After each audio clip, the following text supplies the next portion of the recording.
Hey, in this video I want to show you some of my Jess Franco Blu-rays and DVDs. I've picked 3 movies from different decades, from the 1960s, the 70s and the 80s. I'm gonna start with a black and white movie. The English title is Attack of the Robots. And I've got here the French Blu-ray. The movie stars Eddie Constantine from Jean-Luc Godard's Alphaville, who played Lemmy Caution in a number of French movies. And curiously, Alphaville gets referenced in Attack of the Robots. You can hear Jess Franco's voice off screen promoting Alphaville and inviting people to watch this great new movie, which was a current movie at the time when Attack of the Robots was being made. It's a gorgeously shot black and white spy adventure yarn. It's quite a lightweight film, but very well made, and it might well surprise people who are used to shoddier Jess Franco films from the 1980s, for example, by just how proficient Attack of the Robots is. This movie is from 1965, and the story is very comic bookish. It's about this new method of sort of converting people into robotic assassins. People with a certain blood type can be brainwashed into becoming assassins. They obey their master and carry out a series of assassinations across Europe. So the movie starts out with a series of attacks on various special agents across Europe. This edition here has only the French audio, so be warned, this is not an English friendly release. Otherwise it's a gorgeous print, very well encoded video, and there are good extras if you speak French. Attack of the Robots is a movie that would later be remade in the 1980s by Jess Franco as a much more low budget offering. The title escapes me. It's something with Howard Vernon in Bangkok. The cast of Attack of the Robots, besides Eddie Constantine, also includes Françoise Brion, who would go on to appear in Jess Franco's film The Other Side of the Mirror, The Obscene Mirror, in the 1970s. And she's a wonderful actress and has an interesting part in The Attack of the Robots. Also Fernando Rey, the chief villain from Friedkin's The French Connection, also plays the baddie in Attack of the Robots. Some people might say Attack of the Robots is pretty dated, and it certainly feels a bit lightweight and the story is a bit muddled. But if you have a taste for stylish, pulpy European adventure yarns or comic books, then this movie is heaps of fun, and it also and it also shows what Jess Franco was capable of when he had decent budgets and good writers. Apparently, Jean-Claude Carrière was the screenwriter of Attack of the Robots. He actually has a small video interview on this Blu-ray where he speaks briefly about his work with Jess Franco, and he's quite blunt. He's not particularly complimentary of Jess Franco's working ethics or methods. So that's Attack of the Robots, stylish black and white, silly comic book adventure from the 1960s, a Spanish-French co-production. So let's move on to the 1970s. I've got a movie here from 1976, I guess.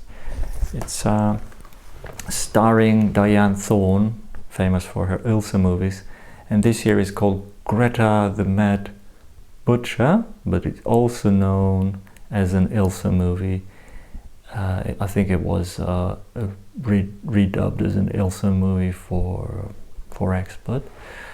And that's a very colorful film and quite explicit, with lots of hot sort of this, there are shower scenes and, like, women's prison, and there are all sorts of erotic encounters. So it's a sleazy film. It was made for producer Erwin Dietrich, who was an epic sexploitation producer based in Switzerland. And this is one of the better known Jess Franco titles out there. It was one of the earliest ones I've seen. Diane Thorne is very imposing as the chief character. She wears this enormous red wig. I've seen this film in the English dub and the German dub, and certainly the German dub is much more earnest and has better voice casting. The English dub is super cheap and makes the film even sleazier and more, it makes it appear a bit more silly and superficial than it perhaps was intended. Jess Franco himself pops up as Dr. Arcos. He has a small part in Greta the Mad Butcher. It's a good movie, quite representative of Jess Franco's Erwin Dietrich period, with nice, colorful film stock. There is a certain amount of action here, but you can also tell that the film drags at times when the sex scenes or erotic moments go on for a bit longer than is perhaps fun. There are several actors in this film who were active with Jess Franco in that period. For example, Eric Falk, who is this Swiss actor who you might know from Paul Grau's Mad Foxes. And of course there is Lina Romay, and she has short hair in Greta the Mad Butcher. She has quite a cool part. She's this tough prison girl. So on the whole, it's a colorful adventure. It's very superficial. It has quite a gory finale and some interesting choppy editing.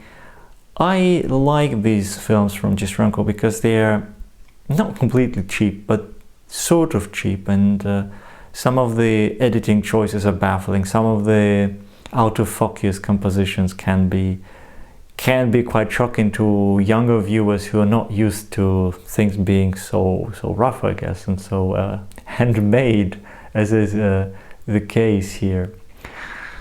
Not for kiddies. Greta the Mad Butcher is a violent and sleazy film depicting some very adult situations, but it's also a milestone in exploitation history, so it's definitely an entertaining movie. Next up is a movie from the 1980s, and the English title, I believe, is Neurosis. The artwork here is curious. This is a German DVD I've got here, and it recycles imagery from Umberto Lenzi's excellent giallo. What's the giallo? 7 blood-stained orchids. The drill scene there, it doesn't appear in this Jess Franco film. The drill scene image here is lifted from Umberto Lenzi film. Neurosis is a tough one to defend. I don't think it was well received at all when it had a brief screening somewhere in Spain. I believe the film ended up almost unreleased, and it was it didn't get much praise at the time it came out, and eventually it popped up on DVD from Image in the US. And now I have this German DVD which is in German only, and interestingly it includes outtakes from the Spanish cut of the film, the Crimes of the House of Usher or something, where you see a bit more of Howard Vernon with a knife doing performing some additional murder scenes. Very brief, confusing, very Jess Franco-esque. Neurosis is a film I don't revisit very often because it is a trying and frustrating experience. It is a frustrating movie. It's improvised, it's slow paced. It doesn't make a great deal of sense.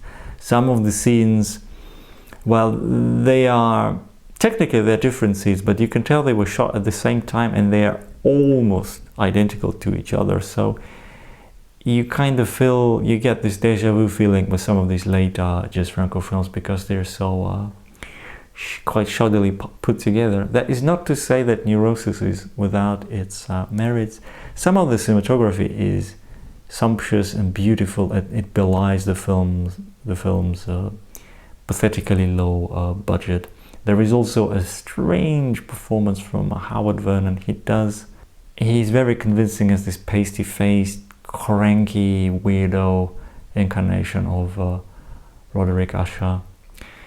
Not a good one to start if you're new to Jess Franco. Neurosis is challenging, and its rewards don't necessarily outweigh its its downsides.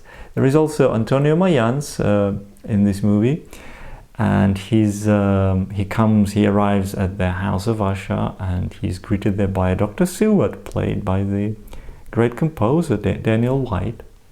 As a Jess Franco completist, I had to have this film in my collection, but I think it would be fair to say that Neurosis, The Fall of the House of Usher, is not the most beloved Jess Franco title out there.